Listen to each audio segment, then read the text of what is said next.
Olá, gente querida do coração verde e amarelo, Jornal Foco do Brasil, edição especial de domingo, compromisso com a verdade. Queremos saber de qual lugar maravilhoso do nosso lindo Brasil ou do mundo você assiste o Jornal Foco do Brasil. Participe do chat ao vivo, é sempre muito bom saber também sua opinião e veja se o sino de notificações está ativado para receber nossas atualizações diárias. E vamos agora às notícias que foram destaques durante a semana. E depois de sair como traidor do governo Bolsonaro, a ideia de Moro sobre virar político não tem sido fácil. Depois de desistir dessa ideia da disputa presidencial, tentar um caminho mais fácil, vimos esse novo levantamento agora do Instituto Paraná Pesquisas, colocando o ex-juiz atrás do apresentador José Luiz da Atena na corrida eleitoral por uma vaga no Senado pelo estado de São Paulo. A ideia de disputar o Senado seria uma saída mais honrosa, certamente, na mente de Moro. Moro, no entanto, fica em segundo lugar, com da Atena em primeiro. Detalhe: só há uma vaga para o Estado nas eleições deste ano. Da Atena sinaliza a sintonia aí com a candidatura de Tarcísio, portanto, vem ligeiramente alinhado com o atual presidente da República, Bolsonaro.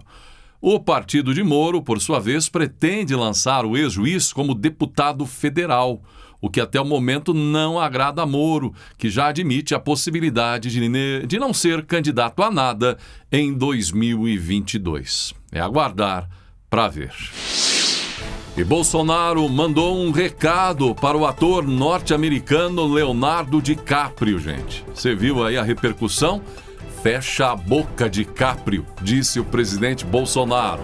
Não adianta fazer videozinho mentiroso, tá pegando fogo na Amazônia, vai mudar clima no mundo, não funciona. Tá lá o DiCaprio lá, botando fotografia de 20 anos atrás. Agora, o DiCaprio tem que saber que a própria diretora do presidente da OMC falou que sem o agronegócio brasileiro o mundo passa fome. Então é bom o DiCaprio ficar de boca fechada, em vez de ficar falando besteira por aí. Não é só ele não, né? Tem um montão. Aqui no Brasil também tem um montão de gente. A produção da indústria brasileira teve alta de 0,3% em março deste ano, na comparação com o mês anterior, gente. É a segunda alta consecutiva do indicador, que já havia crescido 0,7% em fevereiro. Os dados são da pesquisa industrial mensal divulgada pelo IBGE. No acumulado de 12 meses, a indústria nacional teve crescimento de 1,8%. Na passagem de fevereiro para março, a indústria cresceu em 14 das 26 atividades pesquisadas, com destaque para veículos automotores, reboques e carrocerias, outros produtos químicos, bebidas e máquinas e equipamentos. Depois do recado de Bolsonaro a Leonardo DiCaprio, a funkeira Anitta, você viu aí? Resolveu quebrar a promessa. Ela tinha prometido que iria ficar calada, porque, segundo ela, toda vez que ela abria a boca nas redes sociais, falando algo do presidente Bolsonaro, o presidente Bolsonaro acabava crescendo, não é? Enfim. E ela voltou, então, a dar seus pitacos, palpites. E não deu outra. Levou nos dedos. O presidente Jair Bolsonaro publicou em suas redes sociais uma resposta à cantora Anitta, após ela dizer que conversou com o ator Leonardo DiCaprio, e ela afirmou que ele, Leonardo, conheceria mais sobre a Amazônia do que o presidente brasileiro. Na postagem, Bolsonaro respondeu que conversa com milhares de brasileiros todos os dias. Bolsonaro disse: "Fico feliz que tenha falado com um ator de Hollywood, Anitta. É o sonho de todo adolescente.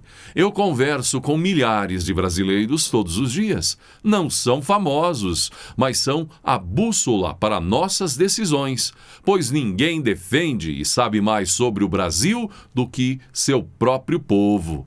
Que bom que concordam comigo sobre incluir os jovens nas decisões dos rumos do país. Certamente também concordam que aqueles que escolhem o caminho do mal, do homicídio, do estupro, também são maduros para responder pelos seus atos. Grandes poderes, grandes responsabilidades. Espero que a Anitta tenha aproveitado a oportunidade para aconselhar Léo a abrir mão de seus jatinhos e iate. Esses veículos soltam mais gás carbônico na atmosfera, CO2, em um dia do que dezenas de famílias brasileiras em um mês. Antes de sair dando lição, é preciso dar o exemplo, concluiu Bolsonaro. E essa agora, gente, certamente é algo que vai dar muito pano para manga. Justiça pode decidir pela liberdade de Adélio Bispo após novos exames. O homem que esfaqueou Jair Bolsonaro está internado na Penitenciária Federal de Campo Grande, em Mato Grosso do Sul, mas em breve poderá estar bem solto, livre por aí. A informação foi destacada pelo portal R7, dando conta de que a Justiça pode decidir a partir de junho que Adélio Bispo, que esfaqueou Jair Bolsonaro, então candidato a presidente em 2018, poderá ganhar a liberdade. A partir de 14 de junho, Adélio Bispo de Oliveira deverá passar por uma nova perícia médica que vai verificar se ele não é mais um homem perigoso para a sociedade. Após as avaliações, caso o juiz responsável entenda que Adélio não sofre mais dos transtornos que o levaram à internação, ele poderá deixar a Penitenciária Federal de Campo Grande. Adélio Bispo está preso desde 6 de setembro de 2018, não é? Todo mundo lembra aquele atentado contra a vida do, à época, candidato à presidência da República, Jair Bolsonaro, praticamente há 4 anos. Adélio não sofrerá outras sanções, caso ele seja considerado recuperado, e poderá deixar a internação sendo avaliado de tempos em tempos para verificação de alguma possível piora no estado mental. Passará a levar uma vida normal em liberdade, a exemplo de Lula, que teve o favor de processos e condenações cancelados, né, pela justiça. O advogado do presidente Bolsonaro, Frederico Vassef, é contra a eventual liberdade de Adélio Bispo. Seria a maior injustiça da história do Brasil, um estímulo ao crime e uma ameaça à democracia, porque a vítima, além de uma vida humana, é o presidente da República, disse. O advogado sustenta ainda que Adélio não agiu sozinho e que ele não sofre de transtornos mentais. Vou fazer todo o possível na legislação para acompanhar o caso, para evitar que uma nova fraude não aconteça, disse o advogado. Uma nova fraude ele tenta evitar, disse as palavras, disseram, do advogado do presidente Bolsonaro. É algo, o que você acha, não é? O que o brasileiro acha a respeito disso. Se bem que no Brasil isso é algo normal, não é mesmo?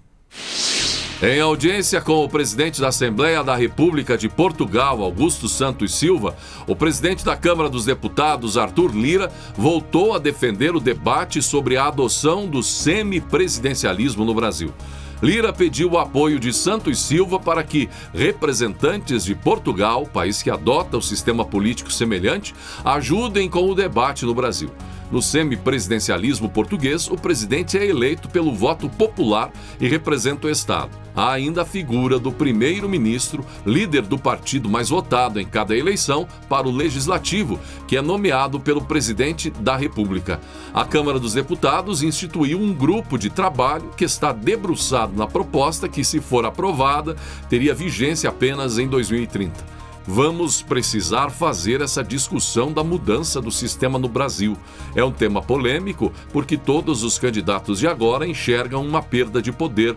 O Brasil é muito peculiar. Nós temos distâncias geográficas entre a capital do Amazonas e do Rio Grande do Sul, a distância de Lisboa a Moscou, disse Lira ao lado do português. Ainda na avaliação do deputado, o sistema atual tem se mostrado inviável em razão do grande número de partidos no Congresso.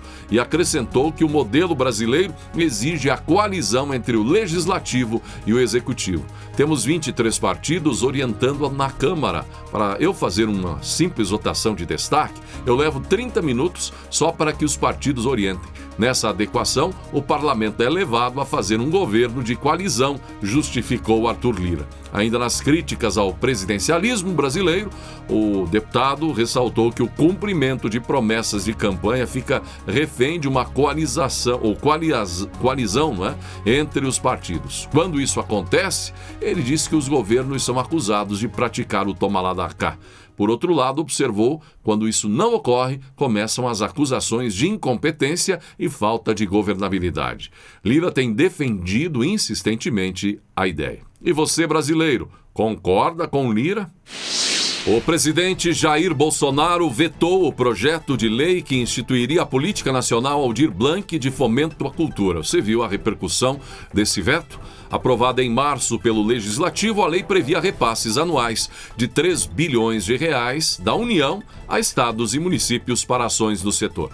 Nas justificativas apresentadas pela Secretaria-Geral da Presidência da República, o governo federal informa que o veto decorre da necessidade de salvaguardar as contas públicas, haja visto que o setor cultural já foi contemplado por outras ações de recuperação durante a pandemia.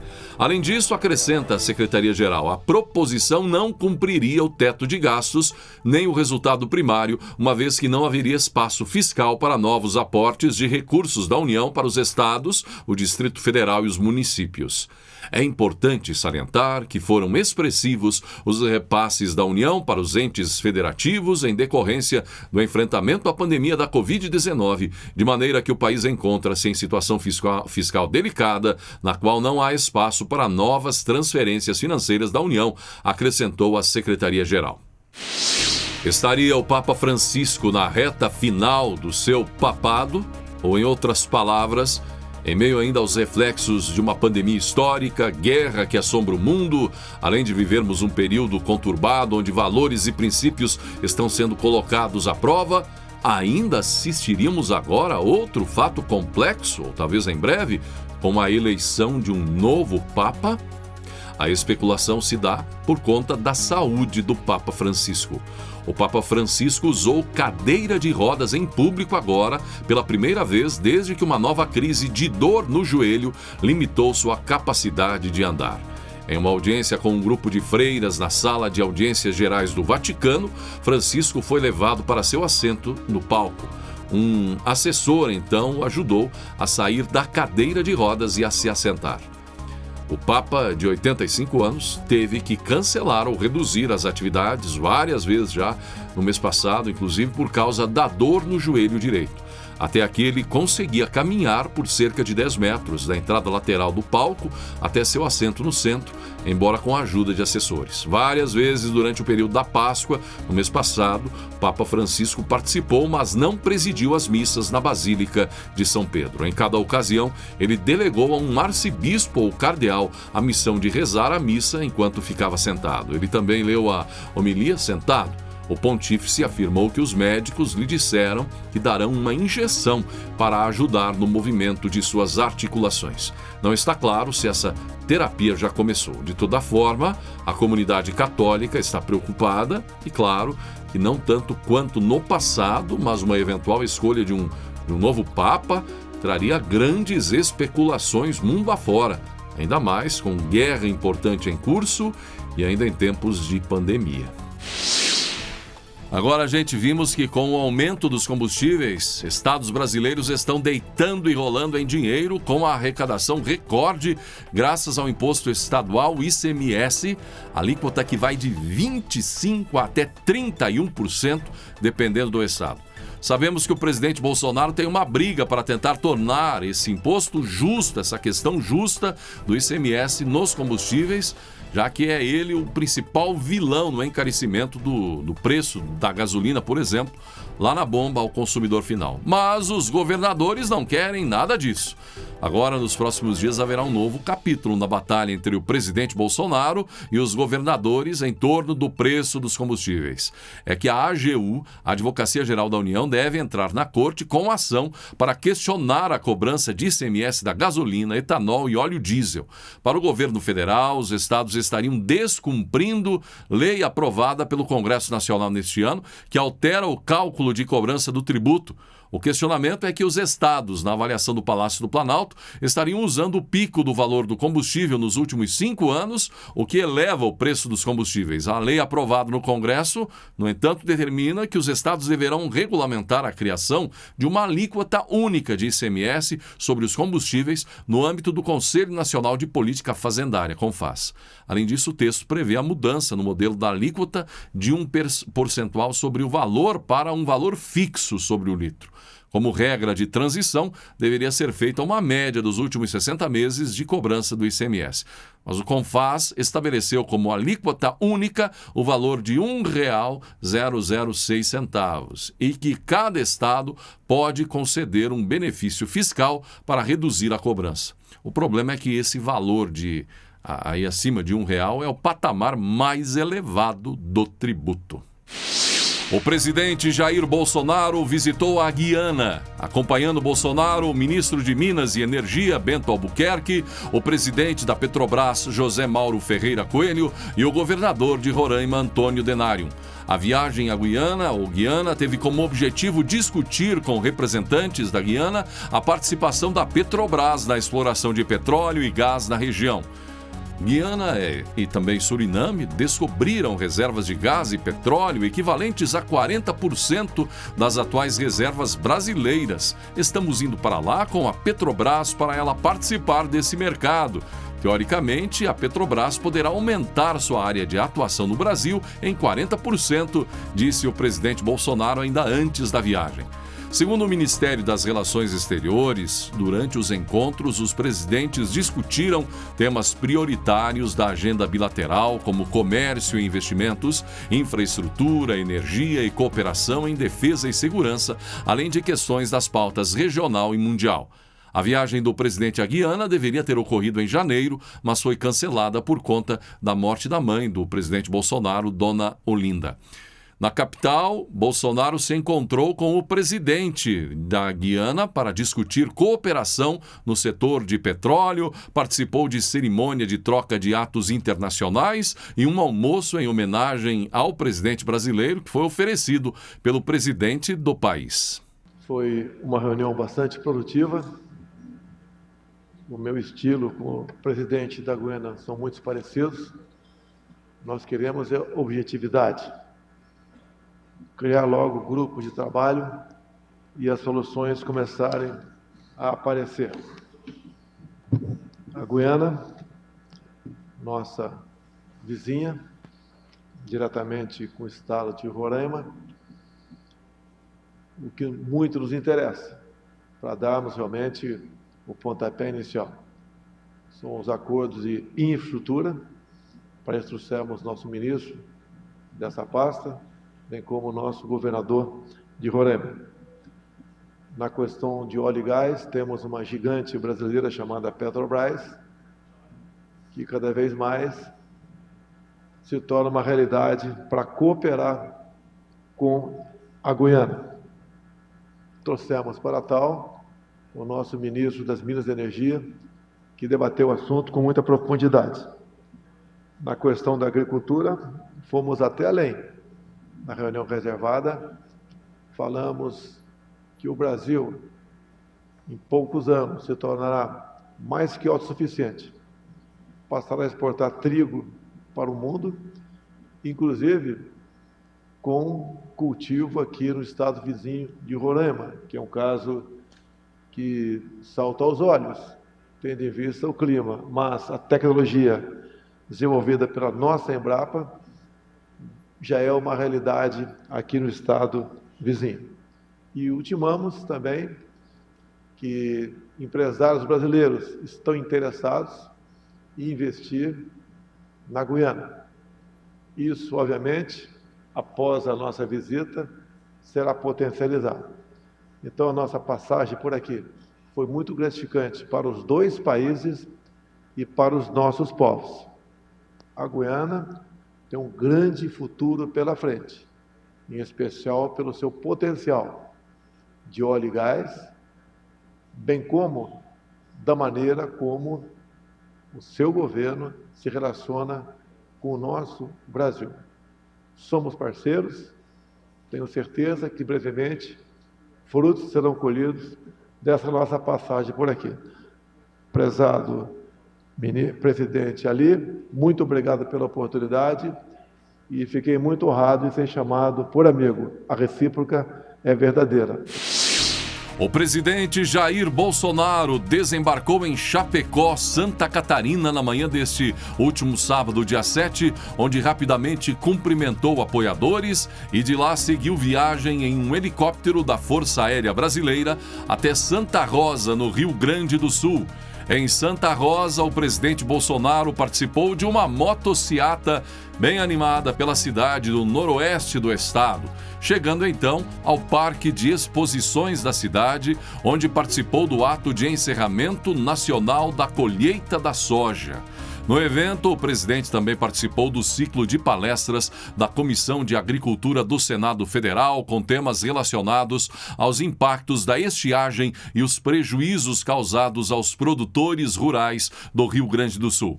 A maior feira multissetorial do Rio Grande do Sul, FenaSoja, por ela passaram pelo menos 250 mil visitantes nos últimos dias.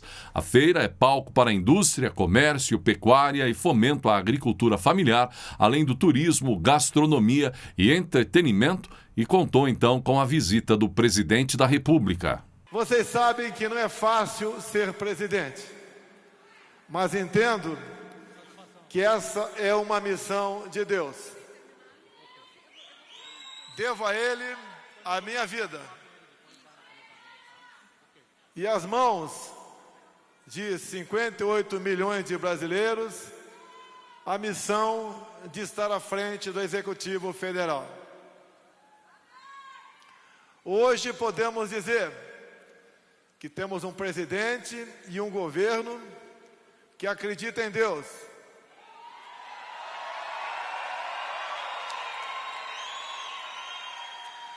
General Braga Neto, que respeita os seus militares, que defende a família e deve lealdade ao seu povo. Tenho certeza que entregarei no futuro o comando do Brasil numa situação bem melhor do que aquela que recebi em 2019. Passamos por maus momentos, pandemia, crise econômica, guerra do outro lado do mundo, por aqui também seca e geada. Mas o povo brasileiro é resiliente, acredita, tem fé e trabalha, e vencerá qualquer obstáculo. Uma das provas disso é a FenaSoja, berço da soja brasileira. Uma exposição de voluntários que mostra para o Brasil e para o mundo a força do homem do campo. Temos aqui uma parte do nosso agronegócio, que vocês bem sabem a importância que eu dou para o trabalho de vocês. Por isso, lá atrás, procuramos cada vez mais titular terras pelo Brasil para afastarmos as invasões do MST. Nada pode ser mais incendiário para o momento do Brasil, não é? Do que um possível resultado que poderemos ter nessa nova semana. A Corte pautou para o próximo dia 13 de maio o início do julgamento no plenário virtual de ação do movimento Vem Pra Rua contra o presidente da Câmara, Arthur Lira. O documento pede para que a Corte obrigue Lira a analisar a admissibilidade do pedido de impeachment do presidente Jair Bolsonaro. Em outras palavras, a ideia é obrigar Lira a pautar o impeachment de Bolsonaro. O movimento também questionou a concentração de poder nas mãos do presidente da Câmara para a abertura do processo. Em junho do ano passado, integrantes do movimento protocolaram no Congresso o pedido de impeachment de Bolsonaro. O documento aponta 130 supostos crimes de responsabilidade cometidos supostamente pelo presidente. Diante da reiterada inércia do presidente da Câmara dos Deputados, não resta aos impetrantes alternativa senão a de se valer do presente para ver reconhecido seu direito líquido e certo ao encaminhamento da denúncia por si oferecida em face do presidente da República, dizia trecho da solicitação. Agora, vamos ver até onde vai a aposta do murro em ponta de faca de alguns poderosos, não é? Dos que terão, inclusive, a incumbência de aceitar ou não o questionamento. Mas olha, é algo que pode colocar gasolina em um relacionamento, é uma fogueira do relacionamento já complicado aí, envolvendo os poderes da República. Muito bem, e assim chegamos ao final de mais uma edição especial do Jornal Foco do Brasil. Não esqueça da importância de ter você curtindo, compartilhando, se tornando membro do nosso canal. Vocês que tornam o Foco do Brasil uma realidade e queremos seguir todos os dias na sua companhia. Agradecimento especial a Maria Sampaio e a Adalberto Martiniano, que se tornaram membros do nosso canal. Venha também ser parte dessa comunidade verde e amarela. Gratidão pela sua atenção. Que Deus abençoe a você e a sua família.